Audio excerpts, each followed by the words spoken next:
લક્ષ્ય ન્યૂઝ, એક નજર, એક લક્ષ્ય. શ્રી સરસ્વતી પ્રાથમિક વિદ્યા મંદિર થાનગઢમાં આજે શિશુ વાટિકા બાલવાટિકામાં જન્માષ્ટમીની ભવ્ય ઉજવણી કરવામાં આવી. શ્રી સરસ્વતી પ્રાથમિક વિદ્યા મંદિર થાનગઢમાં આજે રોશનીથી ઝળહળી રહ્યું છે. જન્માષ્ટમીનો પાવન અવસર, આ તહેવારની ઉજવણી એકસાથે કરવાનો ઉત્સાહ બાળકોના ચહેરા પર સ્પષ્ટ દેખાયો હતો.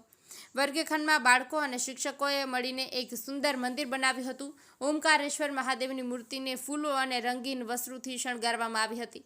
શાળાના બધા બાળકો, દીદીઓ અને ગુરુજીઓ ઉમળકાભેર જન્માષ્ટમીની ઉજવણી કરી શાળાનું વાતાવરણ ભક્તિમય અને પવિત્ર બની ગયું હતું.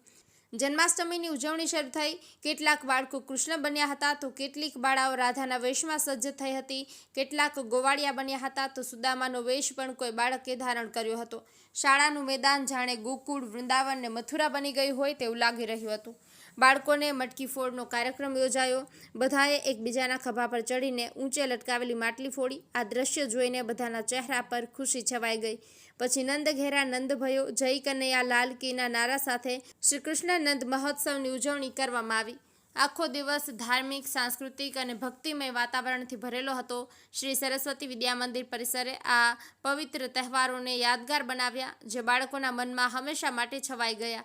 શ્રી સરસ્વતી પ્રાથમિક વિદ્યા મંદિર પરિવાર થાનગઢ દ્વારા જન્માષ્ટમીની ઉજવણી સફળ બનાવવામાં આવી હતી. જયેશભાઈ મોરી, થાનગઢ.